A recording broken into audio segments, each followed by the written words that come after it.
Federal judge in San Francisco is barring the Trump administration from refusing asylum to migrants who cross the southern border into the U.S. illegally. This is Outnumbered Overtime. I'm Harris Faulkner. That judge's decision comes as Homeland Security officials say more than 500 criminals are traveling with that migrant caravan that's massed on the other side of the San Diego border crossing and further from that. Homeland Security Chief Kirstjen Nielsen tweeted, "The port there was temporarily closed when officials were notified that a large number of people plan to rush the border." Here's the head of the National Border Patrol Council. What this president is doing is extraordinary compared to his predecessors. He's trying to solve a problem that has existed my entire career, and he's trying to tackle this issue that he inherited. And frankly, I think we're going to get a handle on it. Tom Homan is the former acting director of ICE most recently. Tom, great to see you today. How do we know about the criminals among the caravans? Where is that information coming from? Do you feel it's solid? Yeah, I do. Look, Secretary Nielsen, the White House, this administration, they have access to the most sophisticated intelligence in the world. I mean, they're getting their information, and I believe it's accurate. Look, if you look at past data, Harris, last year when we did Operation Matador in New York City, we arrested hundreds of MS-13 gang members. 40% of those gang members we arrested enter this country as a family unit or as an unaccompanied alien child. So the numbers bear out that this, in fact, a large number of these people are criminals. They're a threat to this country. You know, during the political season leading up to the midterm election, you heard the words stunt and fictitious and not dangerous and those sorts of things. And I remember Secretary Mattis saying the Defense Department doesn't do stunts. Where are we now with the facts on the ground? It's not a stunt. I've been doing this for 34 years. What people need to understand is border security is national security. What people need to understand, the cartels control the northern part of Mexico, so no person enter this country illegally with a criminal organization without paying a tax to the cartels who own certain parts of the plazas. So what they do when they run these large groups illegally in the United States, they'll push a large group of illegal aliens in one sector to tie up the Border Patrol assets, and then they can move drugs and people that want to do danger to another part of the sector because Border Patrol is tied up over here. What the president did by signing DOD down there to do the infrastructure and to do the back work about, you know, transporting supplies, building the infrastructure down there, he released Border Patrol agents that are currently doing that work and put more boots on the border, which means we're going to catch more drugs. We're going to catch more people that want to do harm in this country. And if you look at the intelligence reports right now, the cartels are angry because DOD's on the border because they can't move their product as freely as they used to move it, and it's hurting them. If we can keep this pressure up, you're going to see the cartels start forcing these caravans south. Well, that's really interesting. So what do we say now about the military being set to leave the area down there, possibly by December 15th is the date that I'm reading about? Okay, well, I'm not on the ground down there, but if there's a certain portion of the military that's building infrastructure and the infrastructure is complete and they're not needed, then fine, send them home. But I think there's a lot of work to be done down there. I don't think you see everybody go home, but as they can release them, certainly do that because they'll build the infrastructure and the razor wire that's going to stop the bad people from coming in. So I think we got to play it by ear as they close avenues of illegal egress. Then it can certainly be released as long as the infrastructure work is done that doesn't require a Border Patrol agent to do it. You know, Tom, I've been trying to get my mind around why there's such a conflict in the reporting of numbers about how many people apply for asylum as they come north. Has there been an uptick? Have things changed? Because it used to be not so many people, and now reports that many people are trying to apply for asylum. What is the truth? The truth is, last numbers I saw, asylum claims are up over 3,000% this decade. And I don't know about you, but I don't see Central America in the middle of a war right now. I don't see, well, there are conditions that are horrible, but 3,000% is a lot.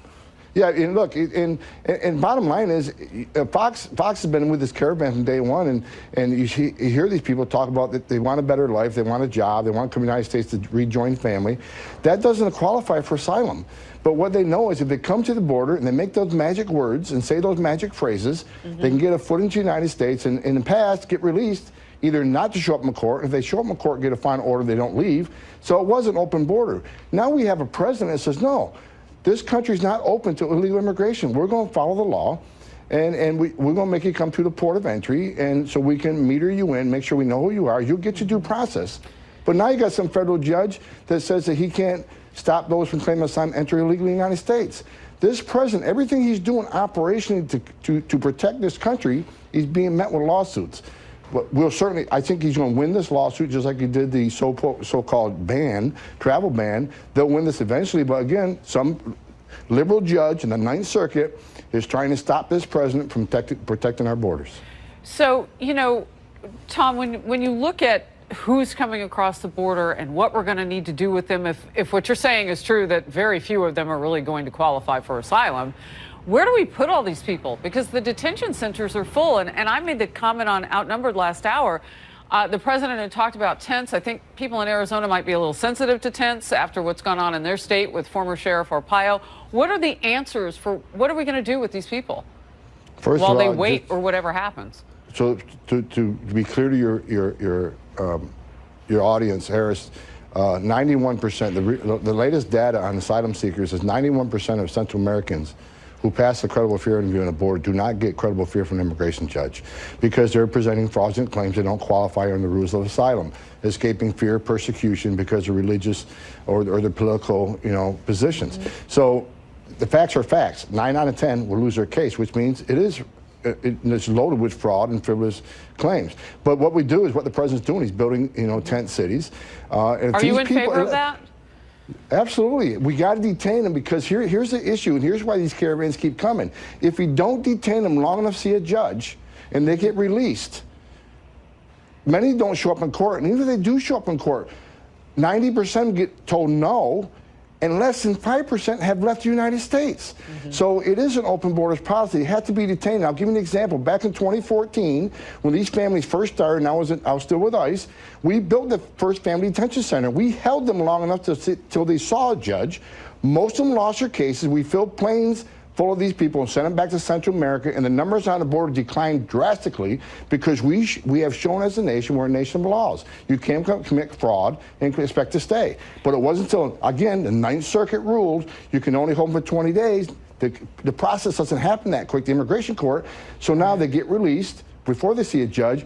Now this president's trying to turn that around and say, no, we're going to get back to the rule of law and we need to hold these people. And I hope he's successful with it. I know from talking with you and others in the Border Patrol, released for that purpose of putting the illegal immigrant into America. Released is like a full sentence, that word, because it comes with so much.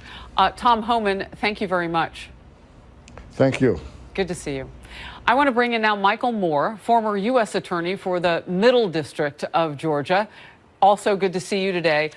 Let's talk about, if we can, just the meaning of asylum. You heard Tom Homan there, former ICE acting director, talk about some of the boxes that you have to check. But it came into play for a certain reason. It exists for a certain reason. And if the rules are being bent, what do we do? Well, this is a great afternoon because I think I'm probably one of the more conservative people on your show, and that is what we do is we follow the law. And if we want to change the law, we want to change the rules as far as how it relates to asylum and how we regulate asylum seekers, then we do that through the Congress. And in this instance, that's what the president did not do. If in fact he wanted to change how and who could apply for asylum, then there was a way to do that, and that's through the will of the people by way of their elected representatives in Congress. And the statute's pretty clear. Congress has said their intent is that people can seek asylum to this country no matter whether they get here legally or illegally. And so what you see, I think, is that this is a situation where there's been a disparity or a different treatment maybe in people who are coming to the country from the South, and maybe people who are flying into New York City from Soviet bloc countries who claim once they land here that they need to seek asylum. So, it's just simply a matter of following the law. And if you want to change the law, then that's something that can be done through the Congress. And I think that's what the judge said. So you understand what the White House now wants to appeal. Explain it to the rest of us and whether you think the White House will win that on appeal. Basically, at this point, what the president is saying is that he thinks under the law he has the authority for national security purposes to regulate who can enter the country. The problem is that what he has done is he has tried to regulate who can seek asylum in the country. And Congress has already passed a law on that. There's a statute that talks about who can and who cannot seek asylum. And it would take Congress to change that. That's correct. So what can the president remember for do? years, well, I mean, you remember for years that we've heard complaints about how the Democratic administrations tried to legislate through executive order. That's exactly what Trump tried to do here.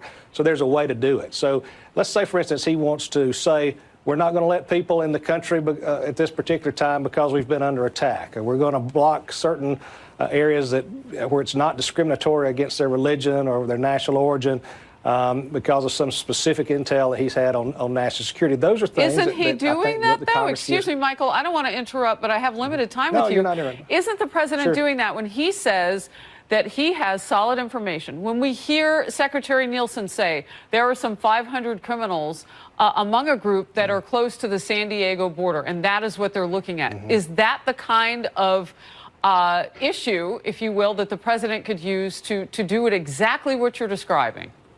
He can try to do that. The problem is that he sent all these troops down there right before the election when he was ginning up this talk about the caravan and the dangers of the caravan. Now that the election's over, he's pulling the troops back out. That's what makes it look like a stunt. I'm not calling it that, but that's why I think you hear people say that it's a stunt. And I think that's why you have a discord between Mattis and the president. Mattis has a great respect for the military. I'm sure he was out not afraid to get wet during certain Veterans Days. He has a great respect for the military, and he would not use them in a stunt. At this particular time, I think the president, in this circumstance, has used them for a stunt, and that's a problem. And there are a lot of people who would disagree with you, not the least of which is the president. The president making some breaking news now. We're going to scoot. Thank you for your time. This is happening now. President Trump releasing a new statement which seems to signal the United States will not punish the Saudi crown prince over the murder of columnist Jamal Khashoggi. This is the president is expected to receive a full intelligence report on the matter today. Chief White House correspondent John Roberts is live outside the White House. John? Good afternoon to you, Harris. And I think you can safely say that this was a statement that was written by the president himself. It mirrors completely the type of language that he has been using. Remember, he talked to Chris Wallace about this in that interview for Fox News Sunday on Friday of last week, in which the president said, well, maybe Mohammed bin Salman, who is the crown prince of Saudi Arabia, was involved in this.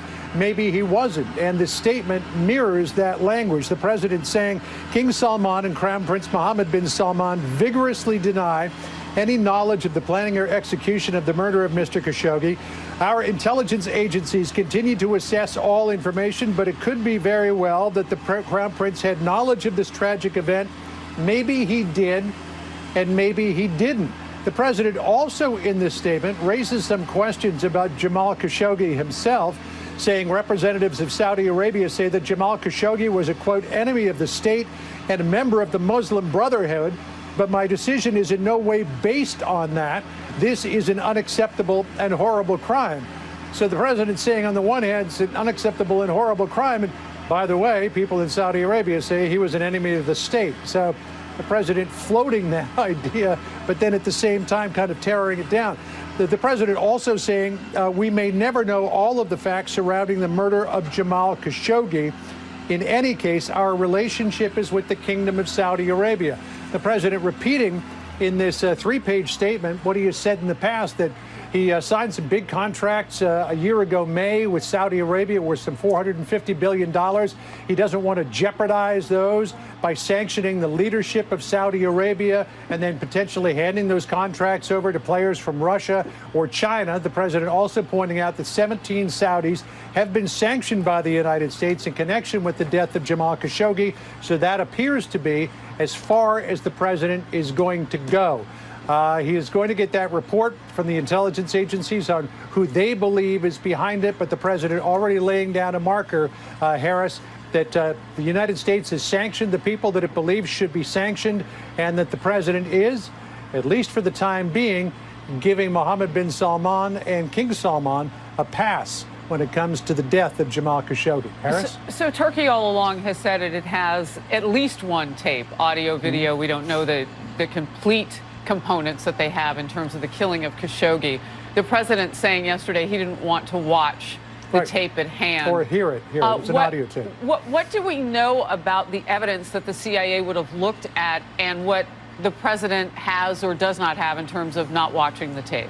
Well, clearly the CIA listened to the tape, and President Erdogan of Turkey says that the tape was played for Gina Haspel, the CIA director, when she was over there doing an investigation of this a few weeks ago. Clearly, the CIA has plenty of assets on the ground in both Saudi Arabia and in Turkey. Turkish officials have been more than happy to tell what they believe is their side of the story, much more so than Saudi Arabia has. So I would think, and there were reports in the New York Times and other media outlets that the CIA has come to the conclusion that Mohammed bin Salman did order, at the very least, the abduction, if not the killing, of Jamal Khashoggi. All right. But again, the president keeping that at arm's length, saying maybe he did, maybe he didn't, we'll never know, okay. So we're probably not going to do anything more than we have already done. So does the president believe or not believe the CIA? Real quick, yes or no? You'd have to ask him. I mean, that's a question we have asked many, many times dealing with Russia and interference in the U.S. election. And the president, on just about every occasion, has fudged on it. All right. John Roberts, thank you. The breaking news outside the White House today. Appreciate it. I want to bring in Democrat Congressman Brad Sherman, a member of the Foreign Affairs Committee. Congressman Sherman, thank you for being here. I know just a short time ago, Senate Leadership and Foreign Relations Committee staff had requesting an all-senators briefing from Haspel and Pompeo on Jamal Khashoggi. Likely happening next week when Congress is back from Thanksgiving break. So more answers to come. First, though, your reaction. Well, it's pretty clear that the CIA report indicates that the Crown Prince ordered this brutal murder. It's also clear that there are many worse things that are happening in the Middle East, done by both Saudi Arabia and its friends and the enemies of Saudi Arabia. I think Khashoggi is getting a lot of attention in large part because he was part of the foreign policy establishment, known as a person by the U.S. foreign policy establishment here in Washington. But we need to focus on the use of food deprivation in the war in Yemen by both sides. The idea of trying to starve your enemy is a war crime. I know it's gone on for thousands and thousands of years in the Middle East, but it's not the way to conduct war. Yeah, it's quickly becoming a historic level of a humanitarian crisis in Yemen. So that is a story that we're watching closely. I have to say, given the run-up with Democrats to this point, I interviewed Congressman Garamendi of California yesterday, and he was commenting that he didn't think that the president believed the CIA report. From what John Roberts just reported, and I knew you were watching, I asked him that question at the end, but it was really more about the fact that there was not definitive information one way or the other involving the Crown Prince. Look, you don't know for sure very many things in this world. We're pretty confident that the Crown Prince ordered this, but the key issue here is how do we prevent Saudi Arabia from developing nuclear weapons? Because whether it's the Crown Prince that would order this or whether there are rogue elements in Saudi Arabia that can commandeer 2 planes and carry on an operation like this, the government in Riyadh should not have nuclear weapons. And the one thing that I think Congress needs to do is make it clear that any nuclear cooperation agreement with Saudi Arabia must be approved by Congress. I think that's the one thing that we're likely to do that would really interfere with MBS or punish him, if you would, because frankly, just sanctioning 17 thugs by saying they're not going to be allowed to visit Disneyland is insufficient. All right. Congressman Sherman, I have to make a pretty hard turn news-wise now. Thank you for your time. We see on the left of the screen President Trump and First Lady Melania, and they are actually hosting an upbeat event right now, the presidential turkey pardoning ceremony in the White House Rose Garden. So we are going to turn from that serious matter to one that has to do with our holiday this week. And there are 2 turkeys that are up for pardoning. Let's listen to the president. And Samuel. And they're very beautiful families. Thank you very much for being here. Thank you. Thank you. Jeff, thank you. Thanksgiving is a time of great American traditions. And today we continue a very special one when a lucky turkey gets a presidential pardon. That turkey is so lucky. I've never seen such a beautiful turkey. It has been stated that President Abraham Lincoln, Honest Abe, was the first president to grant such a pardon after his son, Tad, befriended the Christmas turkey and implored his father, please, Dad, please, save it. In this grand tradition, I am pleased to announce that today's lucky bird and guest of honor is named Peas, along with his alternate named Carrots. The children will understand that. The winner of this vote was decided by a fair and open election conducted on the White House website. This was a fair election. Unfortunately, Carrots refused to concede and demanded a recount, and we're still fighting with Carrots. And I will tell you, we've come to a conclusion. Carrots, I'm sorry to tell you, the result did not change. It's too bad for Carrots. Peas and Carrots are the very first national Thanksgiving turkeys from the very great state of South Dakota. Love South Dakota. For this occasion, we are excited to be joined by Governor-elect, a real friend of ours, Kristi Noem. Where's Kristi? Kristi, stand up, Kristi. Congratulations. She just ran a very, very great race against a very capable opponent, and that was really something special. Congratulations, Kristi. We're also happy to have Wyoming Congresswoman, friend of mine, Liz Cheney, here with us, and she just had a big victory also. Thank you. That was a great victory. They know what they're doing in Congress, Liz. Peas and Carrots were raised by a wonderful farmer from Riverside, Hutterville Colony, and this is something that he's very proud of. Reuben Waldner. I want to just thank Reuben for having done a great job. Where's Reuben? Reuben, stand up, Reuben. Great job. That's a good-looking turkey. Great job. Thank you very much. Peas and Carrots were 2 out of a group of 50 exceptional turkeys raised for this event, and you can see that by looking at them. Together, they are known as the presidential flock. After their good fortune today, Peas and Carrots will both live out the rest of their days at Gobbler's Rest on the campus of Virginia Tech, good place, where they will enjoy a beautiful private enclosure under the care of poultry science students and veterinarians. In other words, they're going to be well taken care of at Virginia Tech. However, it won't be entirely a rest. Even though Peas and Carrots have received a presidential pardon, I have warned them that House Democrats are likely to issue them both subpoenas. Nonetheless, in the spirit of Thanksgiving, I will be issuing both Peas and Carrots a presidential pardon.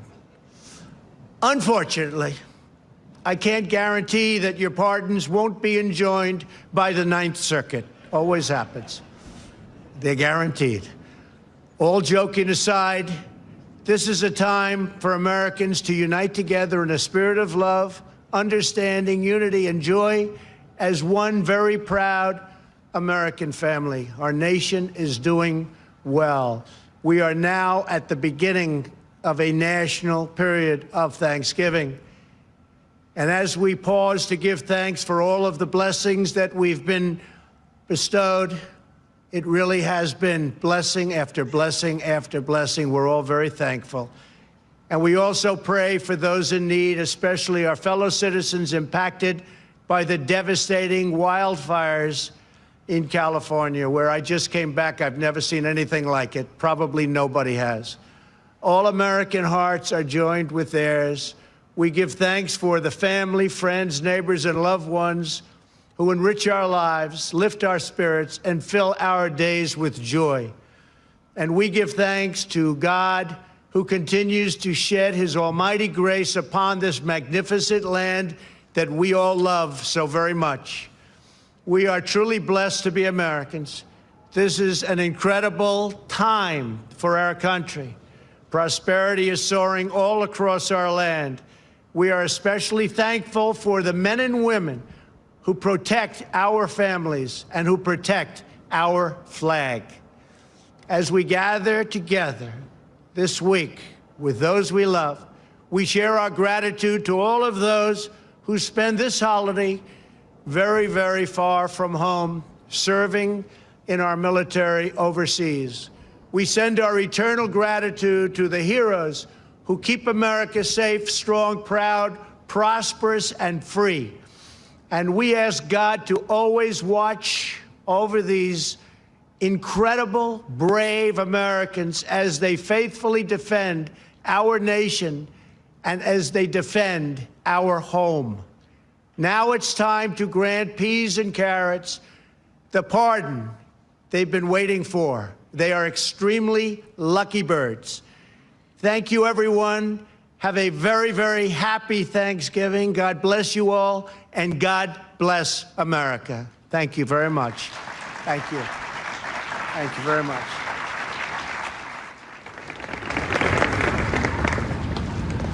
Wow.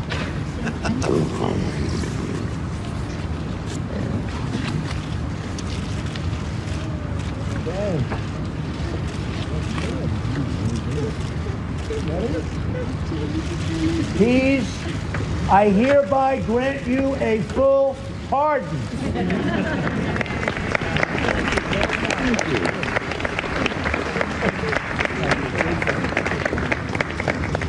Thank you very much, everybody. Really great. Thank you. Thank you very much.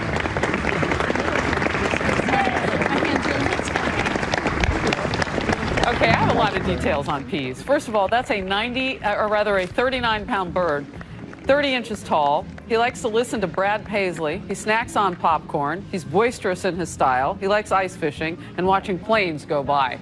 But you heard the president there. He's extending this to the alternate, too, carrots. Carrots is a big bird, 41 pounds. Her pastime apparently is yoga. No kidding. I have a little dossier here. That was very funny from the president. And you got to see peas on top of the carrier there. The president wanting to broaden it out and saying that, you know what, both of these birds will survive. Carrots is the alternate should peas become uncooperative in some way, is what we've been told. But in the meantime, he also had a very serious presidential message for this Thanksgiving holiday. He talked about Americans coming together, much like peas and carrots, and he wanted to pardon them both. He talked about our own military members serving across the holiday that's coming up in a couple of days and thanking them for their service and really pressing in the fact that we can work together as Americans. So there you have it. The traditional and official turkey pardoning at the White House. Those birds can live another Thanksgiving holiday. And we'll move on with the news now. We're learning new details about when President Trump plans to submit his written responses to questions from special counsel Robert Mueller. The potential timeline and what it will mean for that probe. Could it be ending? Republican Congressman Andy Biggs of the House Judiciary Committee joins me next. Stay close. And this is a Fox News alert. The Russia investigation has neared a critical milestone now. President Trump's attorney Rudy Giuliani now says special counsel Robert Mueller could receive written answers from the White House in, quote, the next couple of days, end quote. Chief intelligence correspondent Catherine Herridge. So, Catherine, this timeline has tightened suddenly. Well, it has, Harris. In the last hour, the president's lawyer, Rudy Giuliani, confirming to Fox News that written responses to questions from special counsel Robert Mueller are likely to be turned over in the next couple of days. And he said there could be an update, in fact, later today on the timing. This sort of scenario, if you will, was first reported by CBS News. President Trump told reporters over the weekend that he had, quote, very easily answered Mueller's questions and would submit them this week. The questions focus on alleged coordination between the Trump campaign and Russian officials, and this matters prior to the November 2016 election, and not the firing of FBI Director James Comey, which would be part of an obstruction of justice case. While the president has not ruled out a sit-down interview, those close to the legal team have maintained for months it is unlikely that he will do so. Counselor to the president, Kellyanne Conway, also downplayed an in-person interview. His attorneys have, I guess, counseled him that he should submit those answers in writing, and he has. But he's not afraid to sit down. It just doesn't seem necessary. It doesn't rise to that level. President has spent several hours over the past week with his legal team finalizing the answers. You see the lawyers there, with the president heading to Florida for the Thanksgiving holiday. Giuliani did not comment on reporting that they've had this informal Thanksgiving deadline. But again, we were told to wait for some further developments, perhaps as later as this afternoon, Harris. Catherine Herridge, thank you very much. You're welcome. I want to bring in now Republican Congressman Andy Biggs of Arizona. And of course, he sits on the House Judiciary Committee, right on time for this discussion. What do you make of where we are with this investigation? I mean, is this a signal with written answers that we are nearing the end? Well, I think that they're coming from the president. That signals that we're close to wrapping this up. I would imagine that the next step for the Mueller team will be to thoroughly vet those answers. But I also believe that they're going to continue to press for a sit-down interview of some kind, because they're not looking for necessarily whether President Trump is associated with a crime. They're trying to find out if he committed any crime. That is to say, they're not looking for a criminal act and seeing who caused it. They're looking to see if President Trump did anything wrong. And that's just it's kind of backwards here. But I really think we're at the point where they're going to wrap it up. But I do think they're going to press for an interview. You know, it's interesting. There had been reporting, it's been 2 or 3 weeks ago now, you may remember, that we might be hearing something from Robert Mueller, and he's been close to the vest. What do you make of that? Well, I think that he's, you know, he has thinned out his core of prosecutors, but I think that one of the things he's done is he has tightened it up so where the leaks that were there initially have really clamped up, so I'm happy about that. But I think keeping it close to the vest like this is a way to keep their strategy under wraps and be able to try to make the case, whatever case they're going to try and make. You know, the president has said that he probably won't sit down with Robert Mueller. And, you know, Congressman, the way that we have been kind of watching this unfold, this would be the top of the food chain in terms of who you talk with. Yeah, the president is who they want to talk with, which is why I think that the Mueller team's going to keep pressing. I think that's a mistake because I think that it indicates, to me anyway, that they're still on a bit of a fishing expedition trying to link President Trump up to something. Like I say, there's no real necessary, there hasn't been an act shown here. And so normally you would have a criminal act and then you'd see who caused it. That's not what we're doing here. What we're doing is we're saying President Trump is the guy we want to get. We're trying to see if there's an act in any way that we can get him. And I think just sitting down with the Mueller team would be a bad idea. You know, Congressman, on both sides of the aisle for months, we've been hearing that, you know, Robert Mueller is a good person for this, that he's going to go, you know, and be fierce on the facts, and he wants to ride this to the end. Do you still trust him to be the guy on this investigation? Well, I was always skeptical of Mr. Mueller's appointment, to be honest with you, and I've voiced that. I think some of my colleagues still believe that he's the guy, but you know, some of the folks that were with him to begin with have come to me and they've said, look, you know, this has been a mistake. It's been a disaster. I mean, and we've had trouble finding even, for instance, what's the scope of his investigation. So there's all kinds of problems yet with the Mueller investigation. And I do believe that they're trying to tie President Trump to something, anything. So the president has put in the AG's place an acting attorney general, Matthew Whitaker. I'm curious from you if you think that, and we don't know what his participation would be in this investigation yet. I want to make that very clear. He would oversee it, but we don't know particularly where he would kind of interconnect, if you will. Have you met Matthew Whitaker? What do you know about him? And do you think it's problematic to have chosen this man? Well, I've not met Matthew Whitaker. I've talked to people who know him who say he is very well qualified, that he is an honest broker. I personally believe, my understanding actually, is that he's not going to oversee this investigation, that it'll still rest with Rod Rosenstein, which means that it's going to continue on without interference at all by Mr. Whitaker. All right. Congressman Biggs of the great state of Arizona, some of which we can see behind you. Beautiful today. Oh, I know it is. I'll be home tomorrow. Good to see you. Thank you. Thanks, Harris. Good to see you. Republicans facing a big test on whether they can further expand their Senate majority as Mississippi's Senate race has just moved to a runoff. It happens next week between Democrat Mike Espy and incumbent Republican Cindy Hyde-Smith. Democrats seeing an opportunity to try to flip that seat. I'll talk with RNC Chairwoman Ronna McDaniel. You stay put. We are now just 1 week away from the high-stakes Mississippi Senate runoff. Incumbent Republican Senator Cindy Hyde-Smith facing off against Democrat challenger Mike Espy. Democrats say they see the normally safe GOP seat is now in play after some of Hyde-Smith's recent campaign stumbles, like praising a supporter by saying that if he invited her to a public hanging, she would go. President Trump has announced he will hold 2 rallies for Senator Hyde-Smith in Mississippi ahead of the election. Ronna McDaniel is chairwoman of the Republican National Committee. Great to see you. Thank you for being with me. What do you do with this race with some complicated comments that have been made recently? Well, you bring it down to the policies that each of these candidates represent. Cindy Hyde-Smith is somebody who supports the president. She voted for Judge Kavanaugh to be seated on the Supreme Court. She's somebody who supported the tax cuts. She's in lockstep with the president's agenda. The president won Mississippi by 18 points, and she's going against a Democrat who's running with the progressive wing of the Democrat Party. He's had the 2020 contenders in there from the Elizabeth Warren wing of the Democrat Party. He's somebody who's been indicted. He was too corrupt for even the Clintons. He's somebody who said he wouldn't vote for Judge Kavanaugh. So voters are going to vote based on the issues about what Mississippians care about.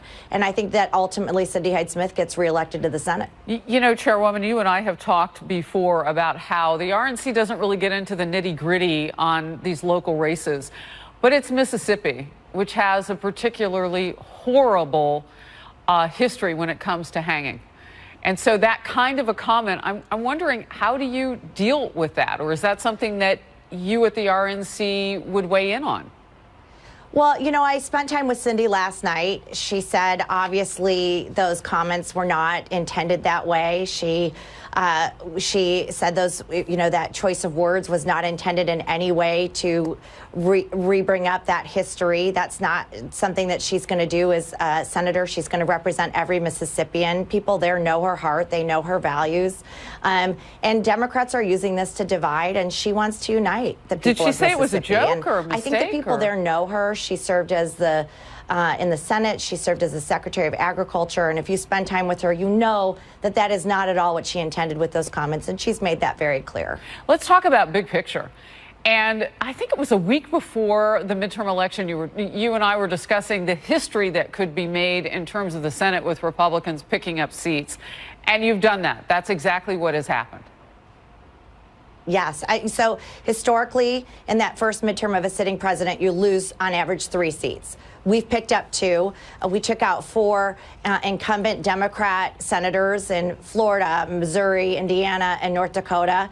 We need to keep this seat in Mississippi. And what does that mean for the country? It means more jobs, a growing economy. The Trump agenda is working for average working Americans, and that's what we need to continue. And we have a Senate that's going to help that. And the Democrats now have a choice in the House. Are they going to work to continue this growth for our economy and work on behalf of the American people? Or are they going to continue the resist and obstruct playbook that they've been using for the past 2 years? You know, the president has said that the margin in the Senate was so slim that if, you know, something happened and one member couldn't make it for a reason or another, that you would maybe not even be benefited by the vice president breaking a tie. I mean, it could make things very complicated. Yeah, adding those 2 seats gives a lot of breathing room. Obviously, you also have the vice president as the tiebreaker and as the president of the Senate. So this is a good election on the Senate side. It's going to give us an opportunity to continue to confirming judges, maybe get some of these ambassadors through and some of these nominations through that the Democrats have been holding up. It's been an unprecedented level of obstruction. I don't think the American people even realize how many positions are vacant because Democrats won't put them through the confirmation process. This is something that's good. We need to keep this seat in Mississippi, and that's why the president's going there. He's going to fight for every seat and every vote in the Senate. You know, real quickly before I let you go, you're bringing up something we actually haven't talked about in a while, and that is all of the vacancies and really the troubling sign that you couldn't even fill some of the basics. Does it get easier now? And what is your first probably focus, either with that or policy? Well, I think both. I think you've got to do both at the same time. But I don't think Americans understand the level of obstruction we've seen from the Democrats. You know, under the past 6 presidents, most of their nominations went through with unanimous consent. Under President Trump in the first 2 years, there have been 171 cloture votes. In the past 6, there were only like 24. I mean, it has been an unprecedented level of stopping this government. That means we're not putting in ambassadors in key countries, people who've gone through ambassador school. It means we're not getting people placed in the hierarchy of government to make our government function. I've never seen this in our government before, and it's not getting reported enough, but it's Bob Menendez, it's Democrats who are saying we're not going to work with this president on anything, even if it means our government won't function. All right. Chairwoman Ronna McDaniel, thank you very much. I appreciate your time. Good to see you. Thanks for having me. President Trump is signaling the United States now will not punish the Saudi crown prince over the murder of a U.S.-based columnist. We are talking about that news as it is being made and waiting to hear from the Secretary of State, Mike Pompeo. What role should Congress play, if any at all, moving forward? Power panel slides in next. Stay close. The administration has signaled that it will stand by Saudi Arabia's rulers and take no action against them over the death of columnist Jamal Khashoggi. This despite a reported CIA assessment that found the crown prince ordered the killing. Moments ago, you were watching it here, and this tweet popped up from former CIA Director John Brennan. Since Mr. Trump excels in dishonesty, it is now up to members of Congress to obtain and declassify the CIA findings on Jamal Khashoggi's death. No one in Saudi Arabia, most especially the Crown Prince, should escape accountability for such a heinous act, end quote. Power panel now. Dan Henninger, deputy editor of the Wall Street Journal editorial page. Judy Miller, Pulitzer Prize-winning journalist. Judy, I'm going to start with you. I had on Democrat Congressman Sherman, who said, well, there are worse things that have happened in the Middle East other than the killing of Khashoggi. Kind of caught me by surprise in terms of Democrats, but what do you say? This is true. There are terrible. Yes, it is true. There are terrible things happening in the Middle East that the United States has long ignored, either because it didn't directly affect our national security, such as 500,000 dead in a civil war in Syria, a proxy war between Iran and other people, such as people in Turkey, which is now raking the Saudis over the coals for Khashoggi's murder. But they have journalists in jail. Yes. They kill people. They repress people. There are terrible things that go on in this region. And I understand why President Trump has taken the position that he has. It is just what every other president would have done and has gone on for a long time. Dan? There is no plan B. That is the issue. There's no replacement for Saudi Arabia in our relationships over there in the Middle East. But the one thing I think this does alter is our relationship with Mohammed bin Salman. This really brings into question, acute question, his judgment. And I think whether it's Secretary of State Pompeo or National Security Advisor John Bolton, their relationship with Saudi Arabia is not going to be the same. Well, you had Senator Lindsey Graham say, you know what, we shouldn't be doing any more business with Saudi Arabia. I know I see you kind of arc a smile in your face there that maybe that won't happen. By the way, we are watching, so you'll see me kind of look off camera here. At the State Department, Secretary Pompeo is expected to step up to the lectern. If that happens in the next couple of minutes, we'll take it live. Judy? You know, if we didn't do anything after 9/11, when most of the people who carried out that horrendous attack on the United States were Saudis, and where the propaganda that Saudi Arabia has been promoting for decades was ultimately expressed in what happened at the Twin Towers, we are not going to do anything now because my friend Jamal Khashoggi, and I do think what happened to him is horrendous and unforgivable, but we are not going to do anything because one man died. Here we have national security interests versus the moral virtue and standing up for human rights. And those national security interests are real. They're There's real. No question about Absolutely. it. Well, the president mentioned national security interests. He mentioned contracts that are at play here, the situation in Yemen, where we're watching a catastrophic humanitarian crisis unfold. And the Saudis are involved by proxy there. And he mentioned Iran because he is obsessed with Iran. And of course, who is Iran's greatest enemy? Saudi Arabia. Right. And you say rightfully so with Iran. Well, Iran is trying to extend its hegemony from Iran up to the Mediterranean through Syria. I mean, they are clearly a threat to both us and to Israel. With my hepatitis C.